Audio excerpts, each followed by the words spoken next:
Chapitre 23. Après les collines, la petite troupe s'engagea sur un plateau venteux, à la végétation rase. L'air était toujours aussi pur, le ciel dégagé, la visibilité excellente. Edwin n'en était pas ravi, mais cela lui évitait de parcourir en éclaireur 2 fois plus de chemin que les autres. Il chevauchait sur un flanc du chariot, Bjorn sur l'autre, les soldats quelques mètres en arrière. Camille et Salim s'étaient réconciliés près du lac, et elle semblait avoir accepté ce que Maître Duhomme lui avait annoncé. En voyant Edwin scruter le paysage, elle se souvint de la mise en garde du vieil analyste. Les Tlish risquaient fort de leur envoyer des tueurs. « Qui sont vraiment les mercenaires du chaos ?» demanda-t-elle à Edwin. Il fit une grimace dégoûtée. « La pire engeance que la terre ait portée, pire que les Tlish. » Salim poussa un sifflement admirateur. « Ce doit être de sacrés monstres. Avec la meilleure volonté du monde, je n'arrive pas à imaginer pire qu'un croisement de lézards et de menthes religieuses et géantes. Même mon prof de maths est moins laid qu'un Tlish. » Tu n'imagines pas du bon côté. Les mercenaires ne sont des monstres qu'à l'intérieur de leur âme. À l'extérieur, ce sont des hommes. Salim se tut un instant, le temps d'assimiler l'information. Des hommes alliés des Tlish ? Oui, ils professent une philosophie qui vise la destruction de toute forme d'organisation. Ils prônent le chaos comme objectif final, si du moins ce qui ressort des maigres informations en notre possession. À quoi les reconnaît-on ? À rien, ils n'ont pas de signe distinctif, et c'est leur force. Ils sont capables de se fondre sans difficulté parmi nous. Ils sont rusés, mauvais et incroyablement pervers.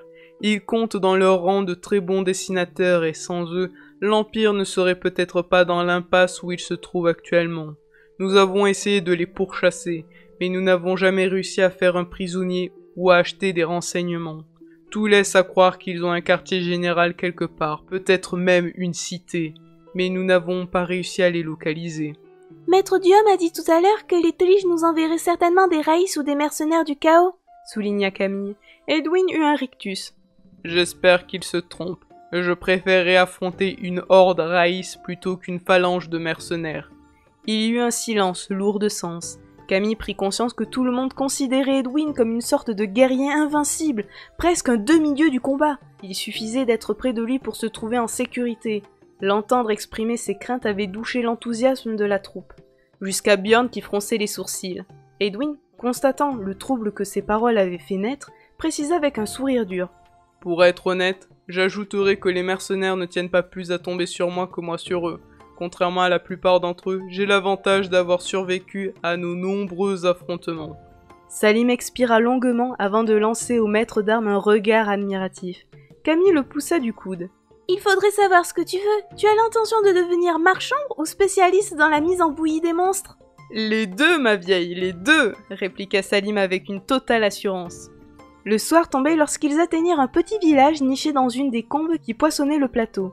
Des enclos abritant des siffleurs d'élevage résonnaient des stridulations que Camille et Salim commençaient à bien connaître. Ces animaux, à peine plus gros que des chèvres, jouaient dans l'économie de Gwendalavir le rôle des vaches et des moutons de l'autre monde. Au cœur du hameau se dressait une taverne, faisant également office d'auberge pour les voyageurs. Ils y pénétrèrent tandis que Hans et Maniel conduisaient les chevaux à l'écurie. L'établissement était fort différent du Chien qui dort. Il y faisait sombre et une atmosphère inquiétante y régnait. La plupart des clients, accoudés au comptoir, tournèrent la tête à leur arrivée et les dévisagèrent d'un air peu amène. Camille réprima une grimace de dégoût. Ces hommes passaient certainement plus de temps à boire qu'à se laver. La porte s'ouvrit sur Hans et Maniel, et les convives détournèrent le regard. Le rameau sur le pectoral des 2 soldats semblait leur être familier. L'aubergiste apporta leur repas aux compagnons. La nourriture était bonne, et quand les buveurs du comptoir sortirent, l'ambiance devint plus agréable. Le tavernier se détendit et revint vers eux, une vieille bouteille à la main. « Je vais vous faire goûter cette eau-de-vie, » annonça-t-il. 20 ans d'âge, un délice !»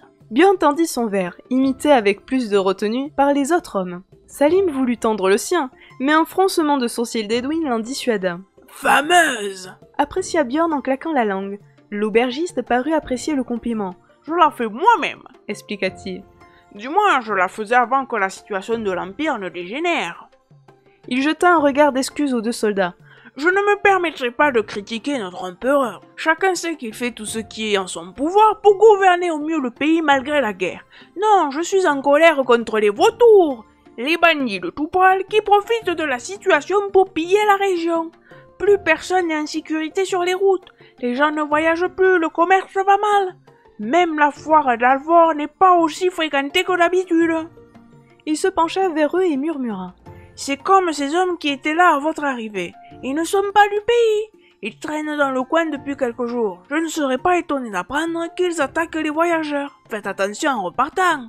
Nous vous remercions pour votre mise en garde, Déclara Edwin.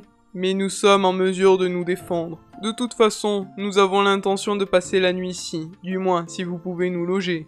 Un sourire satisfait illumina le visage de l'aubergiste. Pas de problème, cher monsieur. Combien de chambres désirez-vous? 3 feraient l'affaire. Vous avez vos 3 chambres. Je les prépare immédiatement. Il s'éloigna d'un pas guilleré en se frottant les mains. Guillaume Nilherg soupira. Je sens que ma bourse va s'alléger. À ce moment, un cri s'éleva dans la rue, qui s'acheva dans un gargouillis. Edwin porta la main à son sabre. Il fit un signe de ceux-là qui saisirent leurs lances et se dirigèrent vers la porte. Elle s'ouvrit avant qu'ils ne l'atteignent. Une femme entra, la main sur la poignée d'un long coutelas passé à sa ceinture. Elle examina l'auberge et les rares convives avant de s'installer à une table. Les 2 soldats interrogèrent Edwin du regard et celui-ci hocha la tête. Ils sortirent. Camille détailla la nouvelle venue. C'était une jeune femme d'une vingtaine d'années. De longs cheveux noirs brillants tirés en arrière et tressés. Ses vêtements de cuir sombre, semblables à ceux d'Edwin, mettaient en valeur sa silhouette élancée. Hans et Maniel revinrent dans la salle. Hans chuchota quelque chose à l'oreille d'Edwin qui se détendit. L'aubergiste n'avait pas tort. Les hommes qui étaient au comptoir sont certainement des bandits. L'un d'eux a dû penser que cette demoiselle serait une proie facile. Et alors? Demanda Bjorn, prêt à se lever. Il s'est trompé. La jeune femme avait commencé le repas que l'aubergiste venait de lui apporter. S'apercevant qu'elle était le point de mire de leur regard, elle leva la tête et les dévisagea tour à tour. La présence des 2 adolescents sembla la rassurer et un léger sourire flotta sur ses lèvres. Salim choisit ce moment pour bâiller bruyamment. Tu as raison, Se moqua Edwin. il est l'heure d'aller se coucher.